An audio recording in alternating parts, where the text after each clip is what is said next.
encuentros que usted y yo tuvimos con el Señor y nuestra vida fue transformada de manera radical. Por eso estamos aquí. Amén. ¿Cuántos fueron transformados por el Señor? No, nuevas criaturas, dice la Biblia. Algo ocurrió en nuestras vidas que nos cambió radicalmente. Y estamos estudiando algunos personajes de la Biblia para ir viendo a quienes Dios escoge, a quienes Dios elige.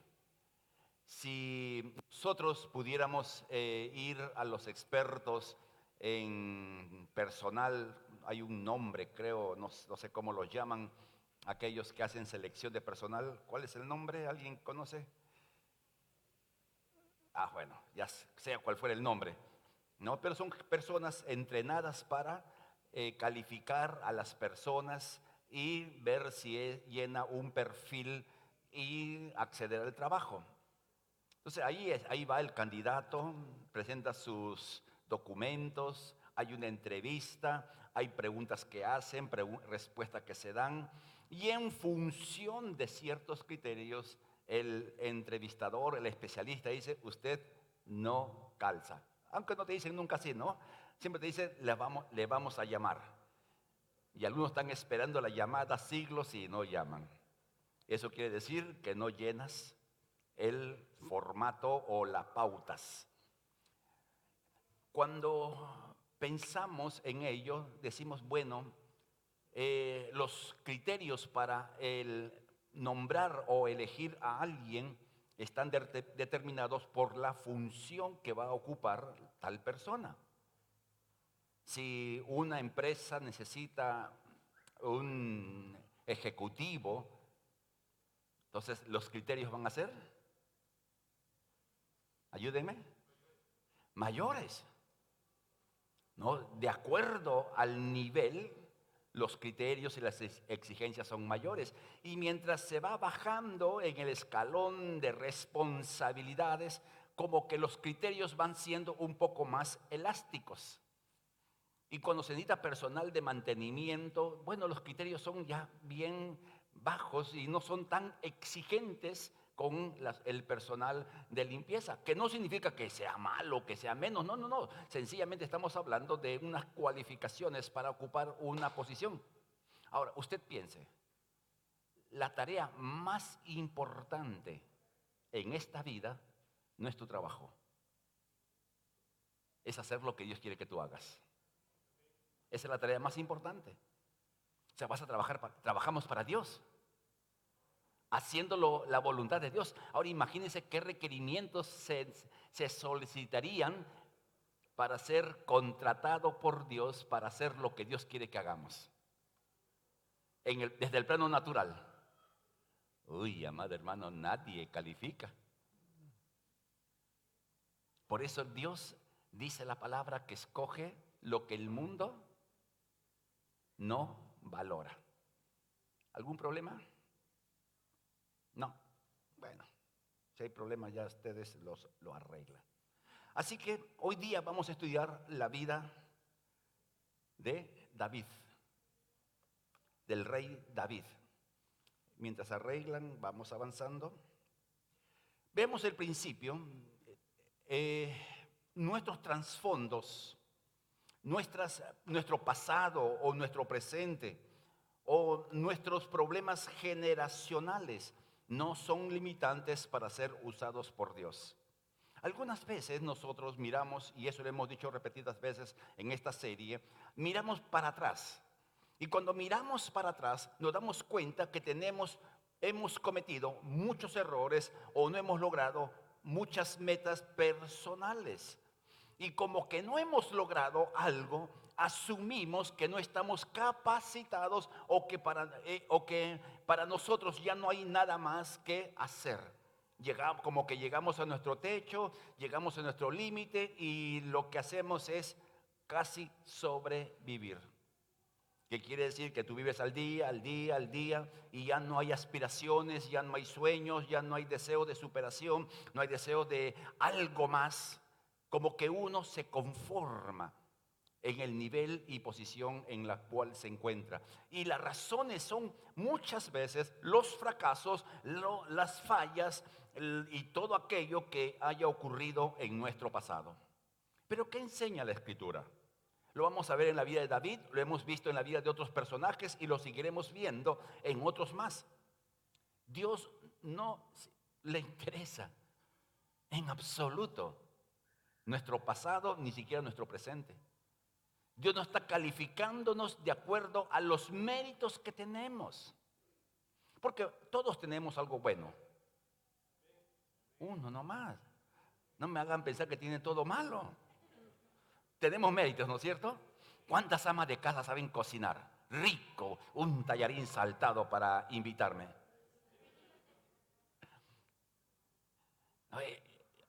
Tienen cosas buenas. Todos tenemos cosas buenas.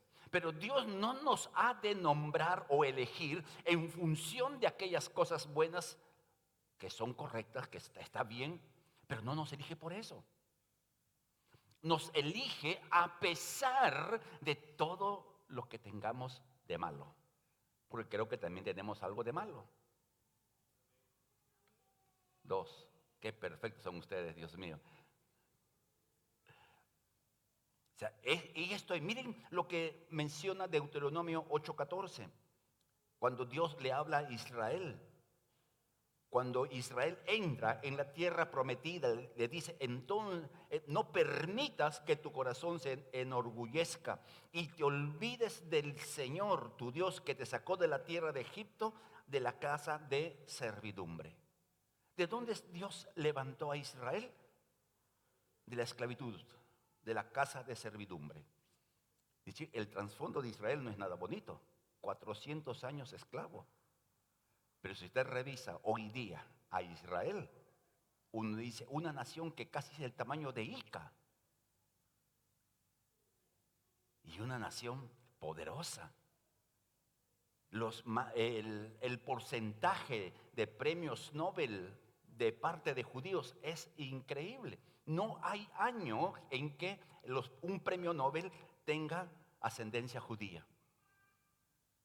Y usted va a ver que muchas cosas que usamos en la vida cotidiana tienen su fundador o su creador es un descendiente de aquellos que salieron de Egipto.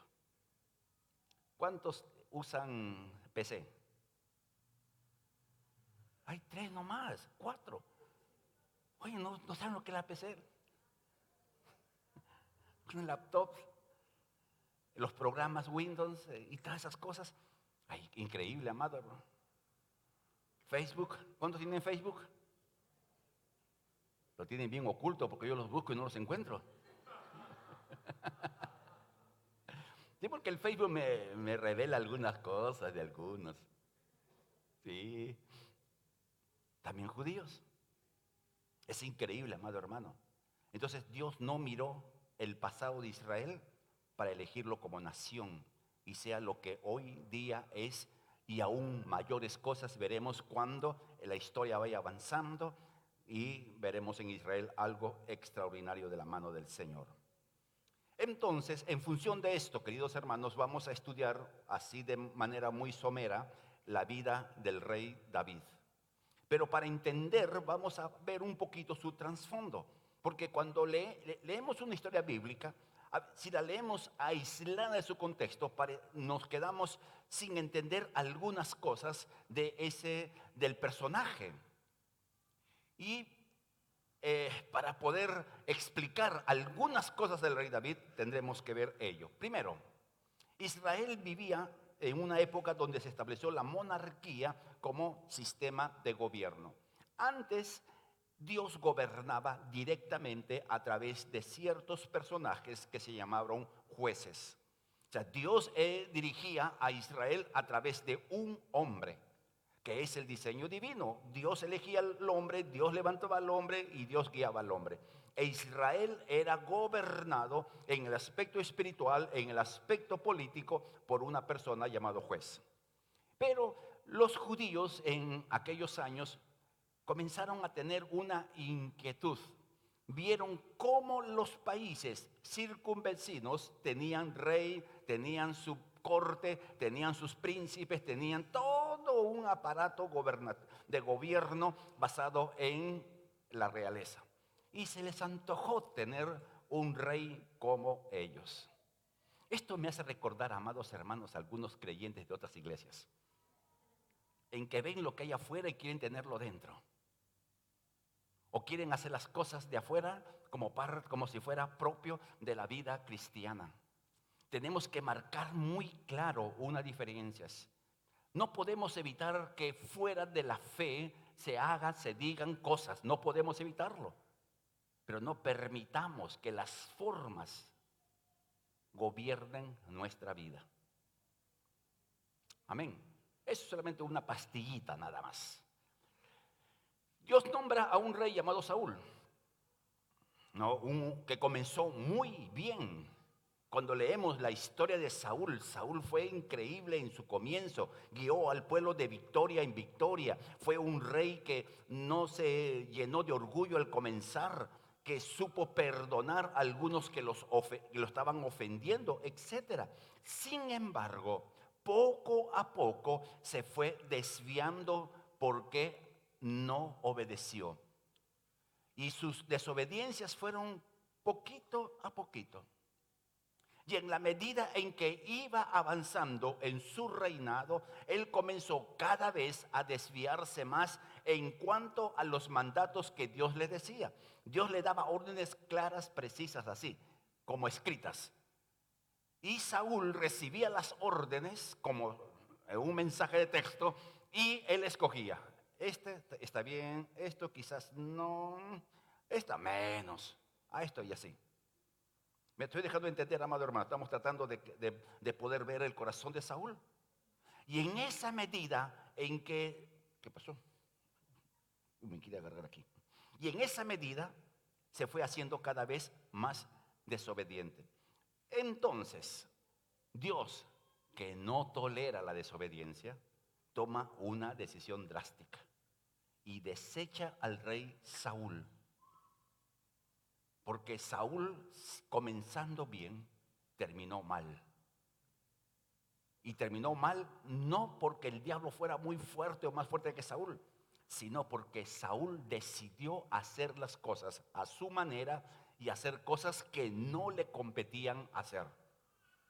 Es toda una historia, amado hermano. Pero en resumen, Saúl comenzó a hacer las cosas como él quería. Y comenzó a hacer cosas que no debía. Tengamos cuidado los creyentes. Tengamos mucho cuidado, amado hermano. Somos llamados a hacer las cosas que Dios quiere que hagamos. Somos llamados a hacer las cosas a la manera de Dios. Amén, hermanos. Y así tenemos que ser. ¿Y qué hizo Saúl? Dice la Biblia que Saúl fue desechado por Dios. Es decir, Dios dijo, ya no quiero tener a este hombre como rey. Sin embargo, Saúl siguió reinando y reinó muchos años más. 17 años aproximadamente, no, 13 años reinó aproximadamente después que Dios le quitó su beneplácito. Cuando yo pienso en esto, amado hermano, me hace recordar y me hace temblar en cierta medida que alguien pudiera tener la función, pero no el respaldo divino. Porque Saúl siguió siendo rey, siguió gobernando, siguió teniendo ejército, siguió haciendo las guerras, siguió haciendo todo lo que hace un rey, pero no tenía el respaldo divino. Entonces tengamos cuidado, amado hermano, no basta llegar. Tenemos que en el lugar donde Dios nos ponga, en las cosas que estemos haciendo, tener siempre, siempre, siempre el respaldo de Dios. ¿Cuánto decimos amén? Ok. Entonces Dios dice, a Saúl no es más rey. Y dice la Biblia que Dios decidió elegir a un hombre llamado David. Entonces veamos un poco acerca de David. En primer término, su bisabuela se llamaba Ruth.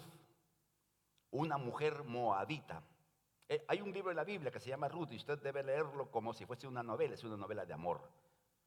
No, mejor que las venezolanas, que las coreanas, que las mexicanas. Es una historia linda porque tiene un final feliz.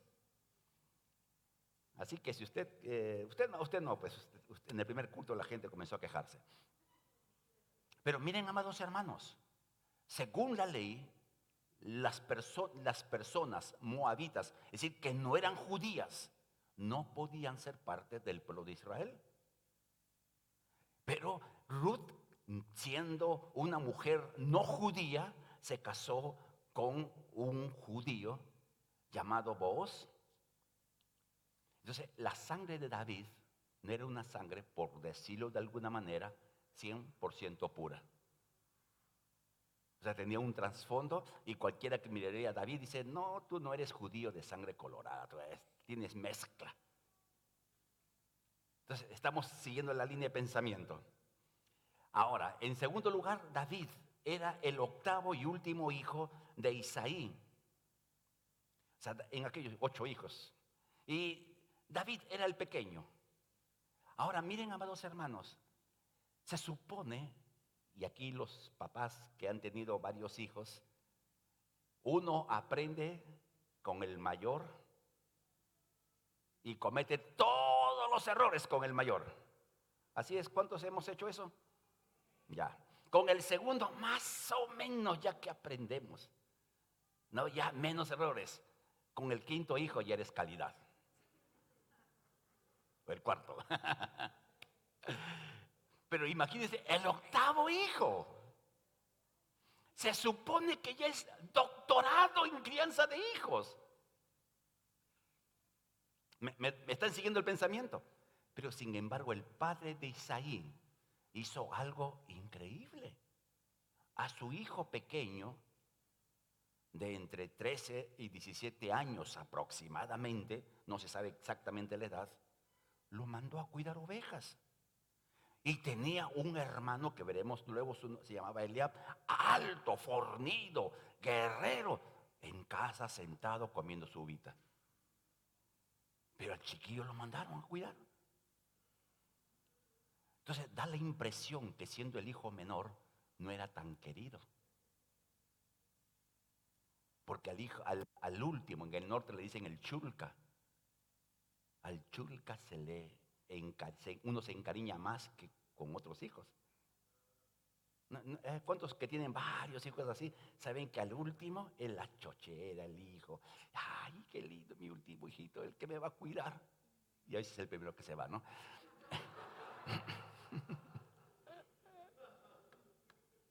Así es la vida, amados hermanos.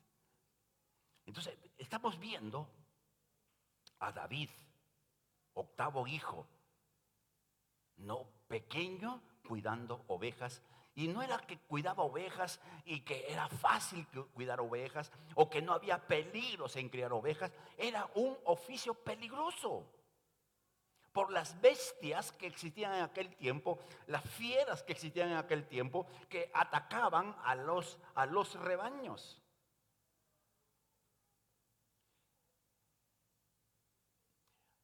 Hay algo en el rey David, en David, era su mamá. Miren, David escribió salmos y en 2 salmos encontramos que él menciona a su mamá como una fiel mujer, una mujer temerosa de Dios, pero no habla nada de su papá. ¿Por qué será? Queridas mamás, ustedes como mamás marcan a sus hijos, para bien o para mal. Así que querida, mire, las mamás que tienen hijos grandes dicen, ¿por qué enseña, por qué aprende uno tan tarde, no? Pero las mamás que tienen hijos pequeños, o las abuelas que han aprendido por experiencia, hablen a los que tienen hijos pequeños, recuerden, usted marca a su hijo, al varón. Así como el papá marca a la niña, la mamá marca al varón. Salomón, en el libro de Proverbios también habla lo mismo en los últimos, que su mamá le enseñó. Increíble. Pero bueno, esos detalles que tenemos que ir viendo. Preguntémonos, ¿qué edad tenía David aproximadamente? De 13 a 17 años. En aquellos años, una persona era mayor de edad a los 30. O sea, David ni siquiera podía sacar DNI, porque recién a los 30 adquiría su madurez para hacer o hacer algo para Dios. Por eso, amados hermanos, algunas veces creemos que la edad, especialmente de los muchachos, es un limitante por su inexperiencia. Y vamos a encontrar, amado hermano, que si bien es cierto, los muchachos, según la Biblia, y según la experiencia, y según lo que he visto yo en mi corta vida, son necios. Eso dice la Biblia, amado hermano. La necedad está ligada al muchacho. Y la vara, así, la experiencia, los golpes de la vida lo enderezan. Igual que todos los que somos grandes aquí.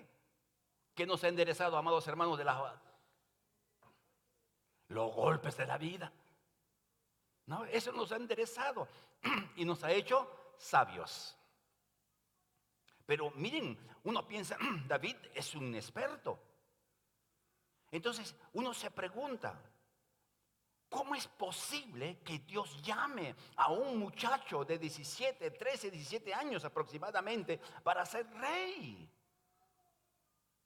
No era para una cosa pequeña, no era para que sirva dentro del templo o para que haga algo, no, para el cargo más alto que en aquel tiempo había, porque encima de todos estaba el rey y encima del rey, en teoría, Dios.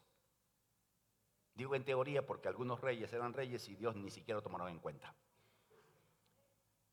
Entonces, ¿cómo Dios eligió a David? La Biblia enseña que David fue elegido porque tenía un corazón dispuesto para agradar a Dios. Dios dijo, he elegido a David porque es alguien conforme a mi corazón. O sea, David tenía algo de lo cual todos tenemos que aprender, un corazón moldeable por la mano poderosa y amorosa de nuestro Dios. Cuando Dios trata con nuestras vidas, amado hermano, Dios quiere tratar de manera amorosa. ¿Cuántos han visto, espero que usted no haya vivido con su niño así, pero ha visto usted a niños que no les gusta el agua?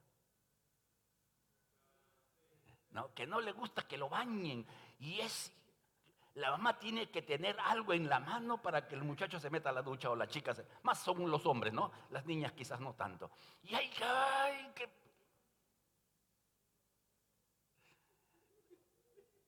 y también hay varones adultos que medio alérgicos al agua son, ¿no?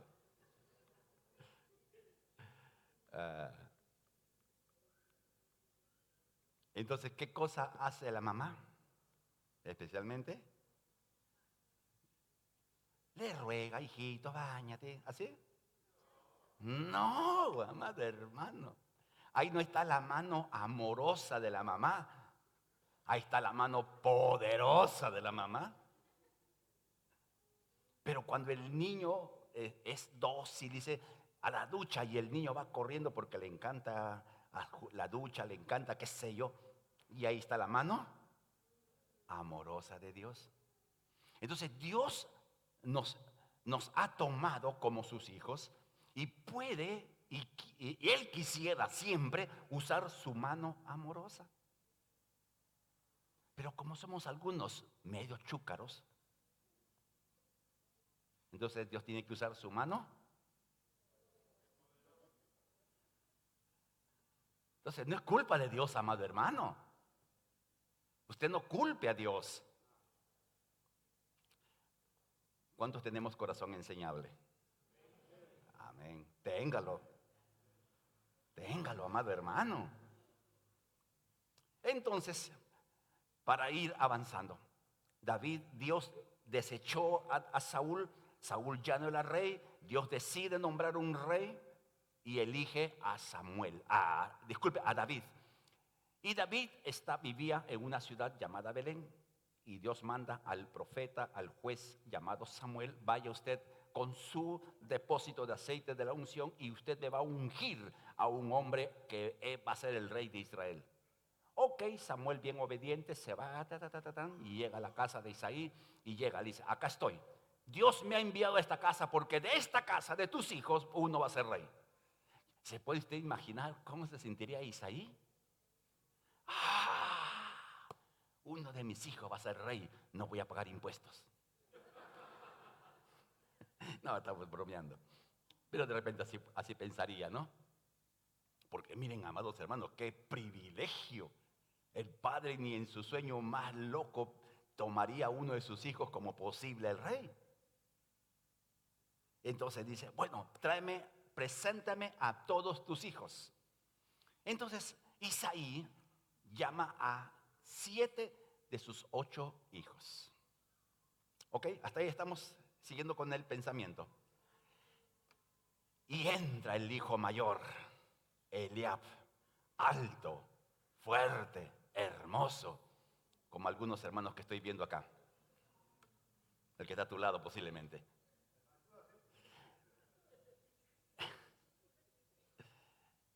¿Y qué dice Samuel?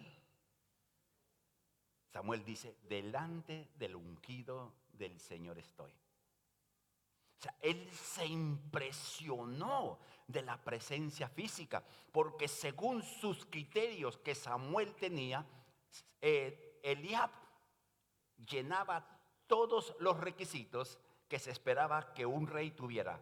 Bien, buena presencia, altura, fortaleza, porque va a ser guerrero. No, miren, amados hermanos. O sea, Samuel se equivocó como nos equivocamos nosotros. Cuando nos miramos y nos vemos en el espejo de nuestra realidad, dice: yo no calzo para ser, yo no calzo para servir, yo no calzo para hacer algo para Dios, yo no calzo para lograr un sueño mayor, yo no calzo para que mis hijos puedan seguir estudiando y progresar, yo no calzo. Me estoy dejando entender, queridos hermanos. Y Dios le da un sopapo a Samuel. ¿Y qué le dijo? No mire la apariencia, porque Él no mira la apariencia, Él mira el corazón. Y qué bueno, amado hermano, qué bueno que Dios mire nuestro corazón. Porque miren, aquí estamos todos hoy día reunidos, todos han venido bien. Usted han visto al grupo de música bien elegante, bien vestido, las chicas con su vestido, con su blusita granate, ese es el color, ¿está bien? ¿Está bien? Vino. ¿De dónde? No, bien elegantes.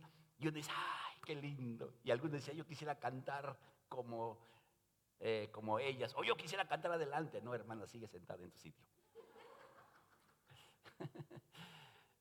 No, pero ahí vemos la apariencia. Como ustedes que han venido también bien elegantes. Pero vemos la apariencia. Pero si Dios abriera nuestro pecho y sacara nuestro corazón, ¿qué verían otros en ti? ¿Qué verían otros en mí? Por eso los calificativos de Dios para elegir a alguien no dependen de la apariencia. Amén. Cuando yo nací aquí en Lima, en la maternidad de Lima, hace pocos años, y por esas cosas que Dios tiene gobierno, viajé a Trujillo. En aquellos años yo sufría mucho de las amígdalas y me enfermaba y cada vez que me enfermaba me ponía muy mal, y eso me limitaba a veces a ir al colegio, a no poder estudiar, en fin, un montón de cosas. Y el doctor le dijo a mi mamita que habían 2 opciones: o lo operaban, me cortaban las amígdalas, me las extraían. En aquellos años pues cortaban así nomás como sacar una muela, o usted cambia de clima. Y mi mamita, no sé qué se le ocurrió, dejar a su hija menor aquí en Lima, con sus padrinos, padrinos en el tiempo antiguo, y llevarme a mí a Trujillo. Se le ocurrió que... Y nos fuimos a Trujillo. Entonces yo me nacionalicé Trujillo, hice una transfusión de sangre. Por eso estoy trujillano de corazón. Y en Trujillo fuimos a vivir en una calle que se llama Girón Suárez, a media cuadra de una iglesia cristiana que se llama El Buen Sembrador. Llegamos en el mes de febrero o marzo aproximadamente. En el mes de agosto el Señor me encontró. Ese mismo año.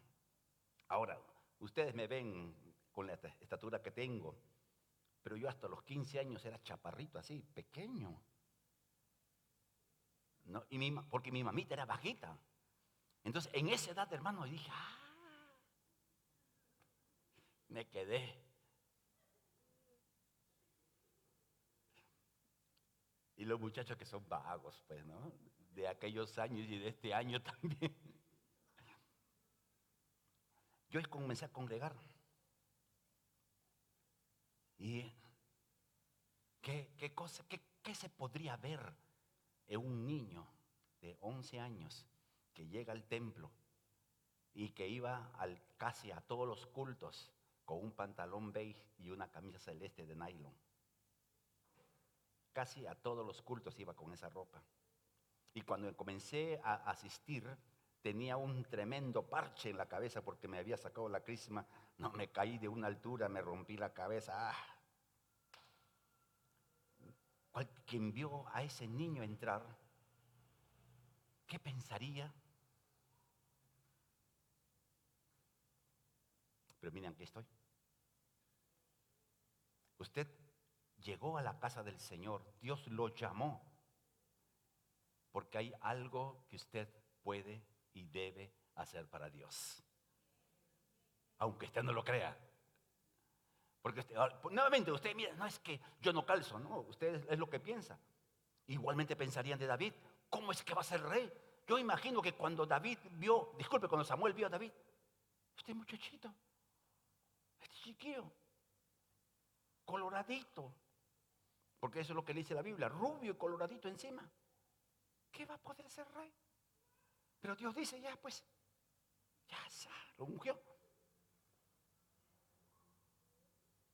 Es interesante. Por eso preguntamos, ¿qué vio Dios en David? ¿Qué vio Dios en David? Samuel vio algo. Sus padres no vieron futuro en el hijo. Dijeron, este David, lo único bueno que hace es cuidar ovejas. Pastor de ovejas. Según el papá, iba a terminar como pastor de ovejas de toda su vida. ¿Qué veían sus hermanos en él? Cuando David va al campo de batalla, los hermanos lo menospreciaron. ¿Qué haces aquí? Tú tienes que irte a cuidar las ovejas, las pocas ovejas del padre. O sea, era visto como nada. Pero ¿qué vio Dios? Vio al rey de Israel y al dulce cantor de Israel. Vio el futuro.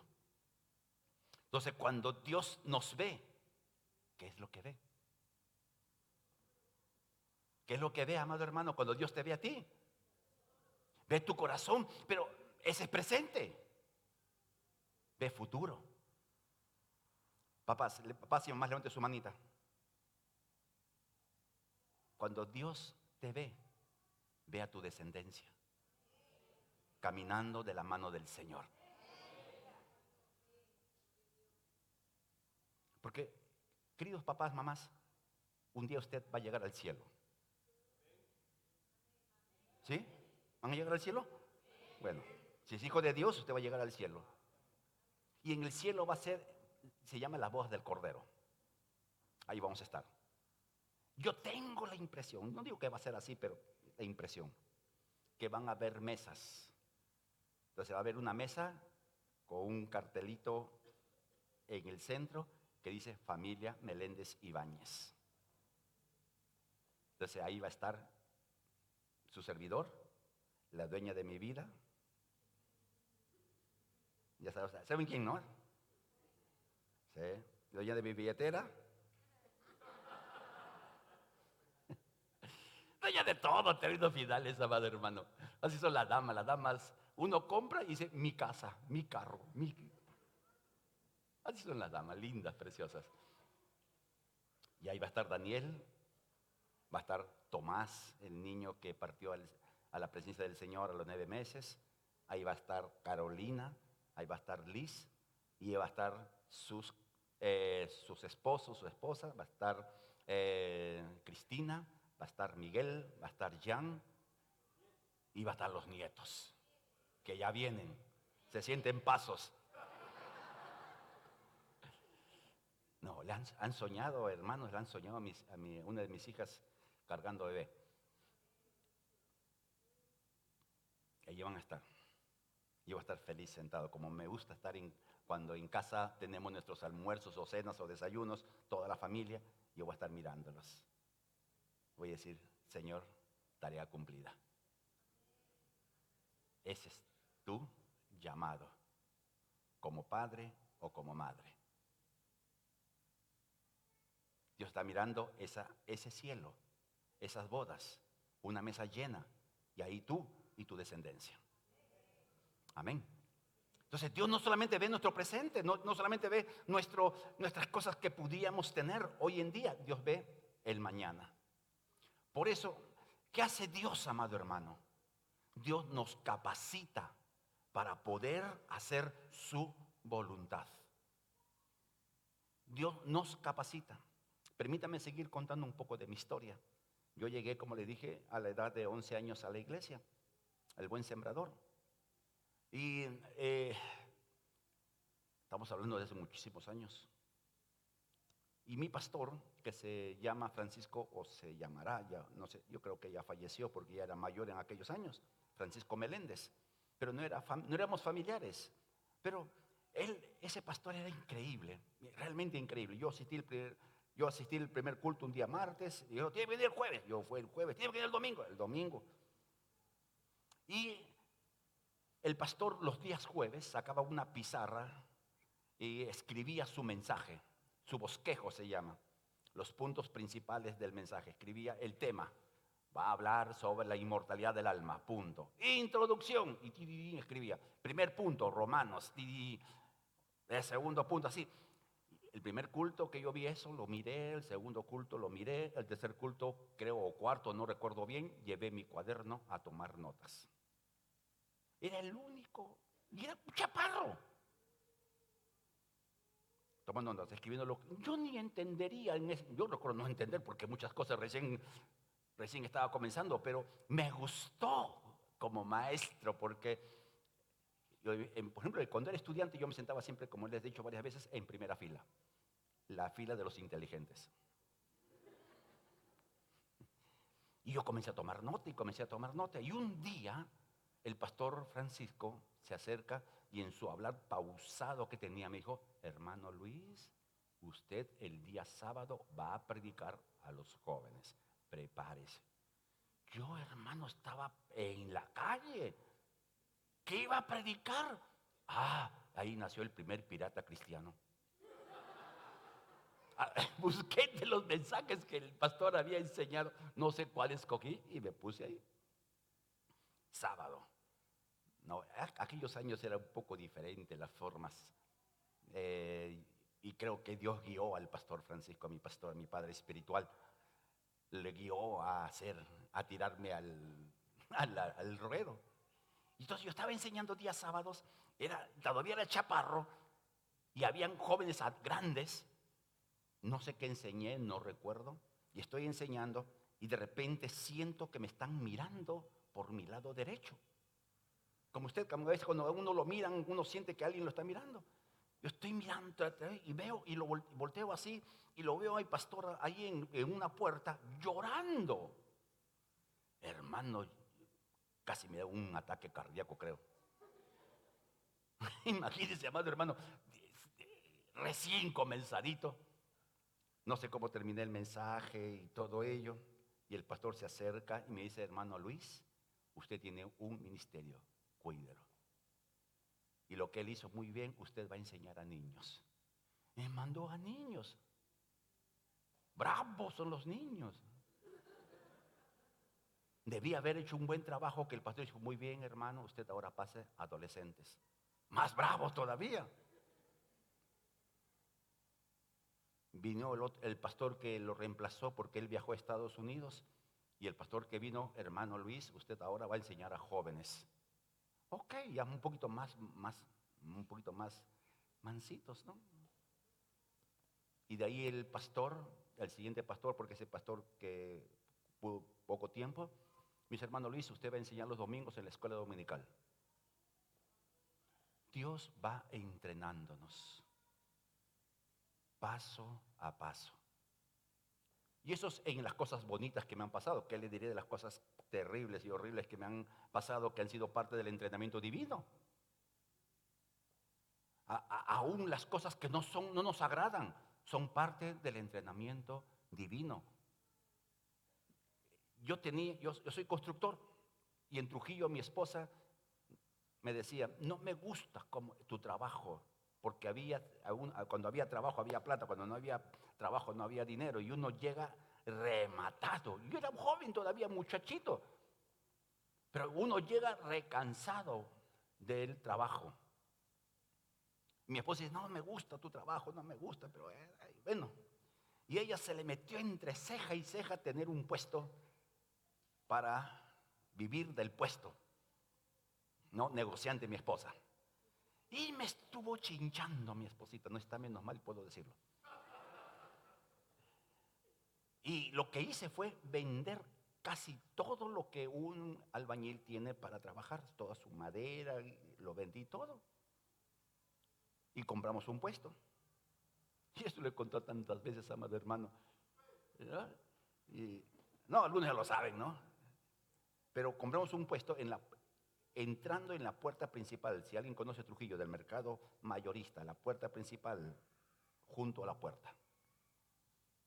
Ahí era nuestro puesto. Había un puesto acá y un puesto acá y más puestos allá. Pero estaba en el segundo. Estábamos en el segundo. Y comenzamos a vender especería. Igual que vendía acá, igual que vendía acá. Usted sabe, esa es la forma como se trabaja. Hermanos, no vendíamos. No vendíamos. Mi esposa se enojaba que no vendía. Hasta que aburrida dice, ya no quiero el puesto, hay que venderlo. Pues es dueño de mi vida. Y vendimos el puesto. Lo compró una señora. A los 2 o 3 meses, la señora estaba su puesto llenecito, todo el mundo le compraba a ella. ¿Qué hubiera pasado si el negocio prosperaba? No estaríamos acá. Porque aquí llegamos, a Lima llegamos, porque no teníamos nada que nos atara a Trujillo. Y si el negocio hubiera prosperado, mi mujer ni muerta la traía. Hasta las cosas que no gustan son parte del entrenamiento divino para llegar a donde Dios nos lleva. Amén, hermano. Es lo que Dios hizo con David. Y lo vemos, amado hermano, en la historia. Él se enfrentó a leones y a osos. Y los leones no era pues un gatito grandecito. El término que se usa es un león grande, un león furioso.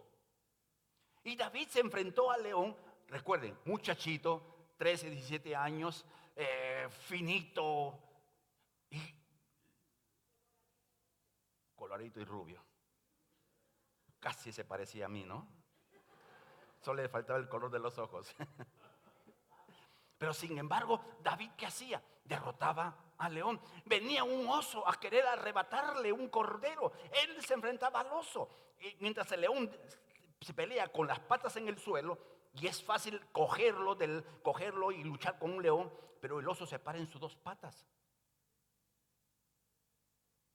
Entonces se supone que el león o era de la talla de David o era un poco más alto, pero el león tiene algo que David no tenía, fuerza física. Pero venía el león y el oso y vencía. Entonces, ¿qué estaba haciendo Dios? ¿Por qué Dios permitió que un león viniera a tu vida y te atacara? ¿Por qué un oso? Y como dice, de Guatemala. ¿A cuánto nos ha pasado eso, amados hermanos? Dice, ¿y dónde está Dios? ¿Por qué me pasa esto? Amado hermano, amada hermana, eso es escuela divina. Dios tratando con tu vida, Dios tratando con tu futuro, Dios preparándote para el mañana. Es lo que hizo Dios David. Por eso en cada circunstancia, amado hermano, de tu vida, es entrenamiento divino. Eso es entrenamiento divino, nada más. Eso es. Entonces pensemos un minuto. ¿Cómo estás hoy día? ¿Cuál es la situación personal, familiar, económica, física? Los que somos casados, conyugal, los que tenemos hijos, ¿cómo están nuestros hijos? Todas esas situaciones, amado hermano, no lo mires como desgracias. Míralo como parte del entrenamiento divino para.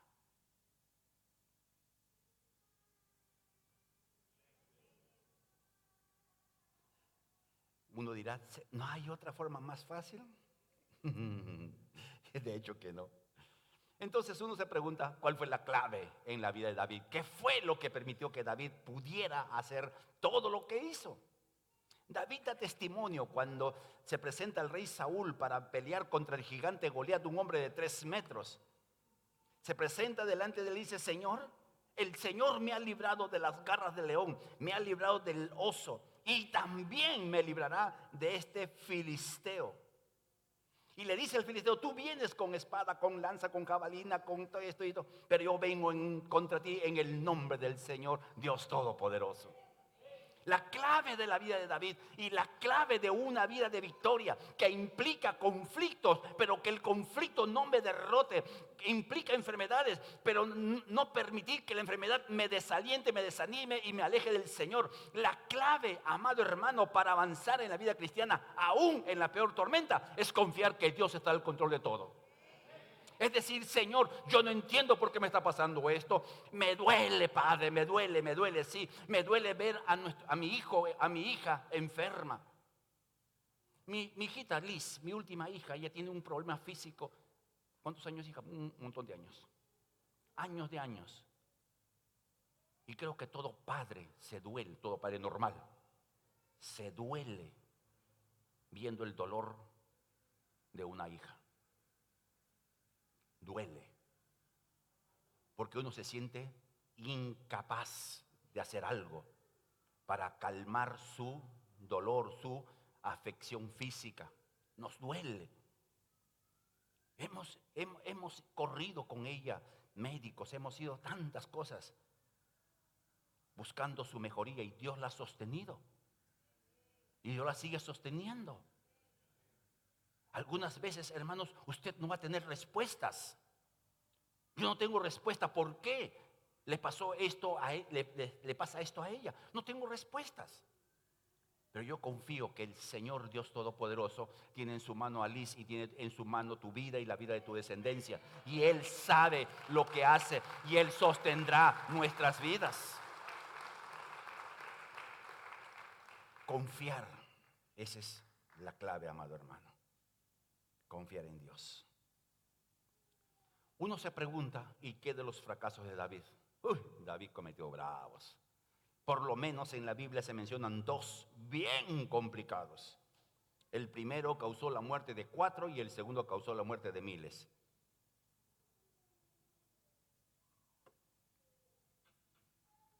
¿Qué de mis pecados diremos algunos? Ay, pastor, yo he pecado, así he hecho algo. Algo que no tiene nombre, sí tiene nombre, se llama pecado. Y lo específico, llámese como se fueren. Miren, Dios no pasa por alto los pecados. En el caso de David y en el caso de cada uno de los que estamos acá, Todos los pecados que cometamos serán juzgados por Dios en su momento y a su manera. Por eso siempre decimos, no juegue usted con el pecado. Usted no juegue con el pecado. El pecado es muy dulce. Pero el pecado es tan venenoso como un pay de limón a un diabético que está con 140, 150 de azúcar. O sea, puede ser mortal. No juguemos con el pecado, porque Dios ha de juzgar. Y cuando vemos la vida de David, amado hermano, no nos da tiempo, por cierto. David pecó en el primer pecado que se registra con Betsabé, y aproximadamente 3 años no pasó nada. Aproximadamente 3 años. Él feliz de la vida. Dios se durmió el día que pequé. Pero Dios nos da tiempos para que en ese tiempo nos arrepintamos a la buena. Pero algunos somos como David, pues. Ya no. Hasta nos olvidamos del pecado. Hasta que viene la mano poderosa de Dios. Y algunas cosas que nos pasan, si Dios nos respondiera el por qué, nos diría eso, o aquello, o lo otro. Dios juzga. Sin embargo, amado hermano, el interés de Dios en David está basado en la respuesta que David daba a la disciplina divina. Un corazón conforme al corazón de Dios es un corazón que acepta la culpa cuando Dios dice, has pecado. Un corazón conforme al corazón de Dios es que cuando escucha una amonestación divina, en vez de creerse y que se cree y por qué y por lo otro, sino dice, Señor, tienes razón, estoy mal, pido perdón. ¿Me estoy dejando entender, amado hermano? David tenía un corazón, disculpen, David era como usted, como yo, una persona con debilidades, una persona que cometió pecados, pero tenía algo especial, un corazón enseñable, que cuando Dios lo confrontaba con el pecado, él no justificaba el pecado, él no decía yo soy rey, hago lo que quiero, él no era así, era confrontado y automáticamente he pecado, se arrepentía. Amén. Deseo terminar en esta mañana con un pensamiento del apóstol Pedro. Todos sabemos de Pedro, el apóstol, el impetuoso, el hombre corta orejas. Es interesante Pedro. Pedro es un hombre interesante como persona. Cuando Jesús anunció su muerte, también anunció que que Pedro le iba a negar. Y no una vez. Y Pedro decía, Señor, todos estos, de medio creído, no me hacía soberbio, todos estos te van a negar, pero yo, mi vida doy por ti, estoy dispuesto a morir. Primer mártir de la fe, yo. Y conocemos la historia. Una mujer le hizo temblar. Un esclavo le hizo temblar. Hasta que al final, como buen pescador, se le salió el callejón, como se dice. Con juramentos, lisuras y maldiciones. No conozco a tal hombre.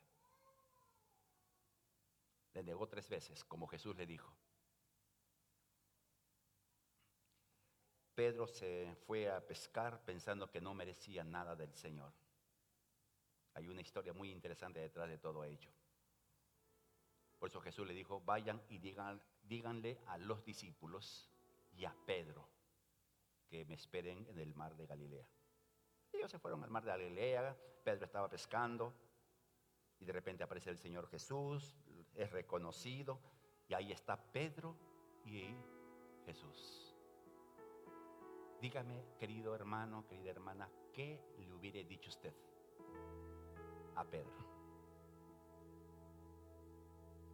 ¿Qué le hubiera dicho usted?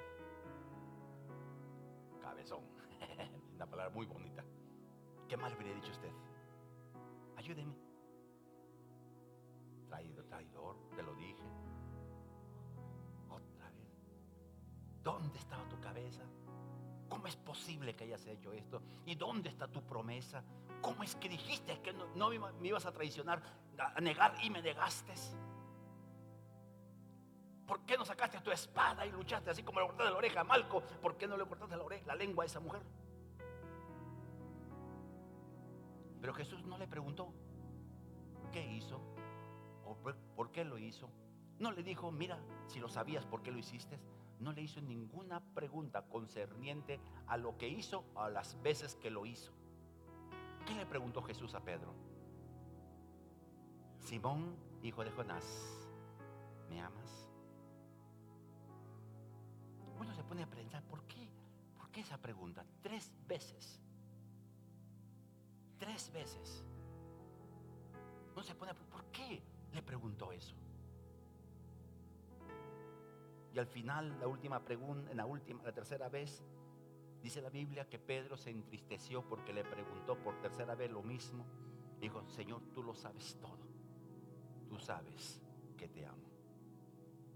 Y es allí cuando el Señor le dice, sígueme. ¿Cuál era el interés de Jesús? ¿Saber por qué pecó? ¿Saber qué tipo de pecado cometió? ¿Saber cuántas veces lo cometió? No. Eso no hay que informarle a Dios porque Dios lo sabe. El interés de Dios es saber si Pedro le seguía amando a pesar de los fracasos. Y aquí, amado hermano, el que no tiene de inga tiene de mandinga. Aquí unos tienen sus pecaditos escondidos, tenemos. Otros tienen su pecado un poquito más visibles. Otros tenemos nuestro tapadito, como se dice, ¿no? Algo que hicimos, ¿sabe Dios cuándo? Pero Dios te pregunta si le amas a pesar de haber fracasado. Pedro respondió, Señor, tú lo sabes, yo te amo. He fallado, pero te amo. El fracaso es producto de la debilidad. El fracaso es producto, en el caso de Pedro, de las circunstancias. Por eso Jesús está interesado en saber si tú y yo le seguimos amando, a pesar de pie, por favor.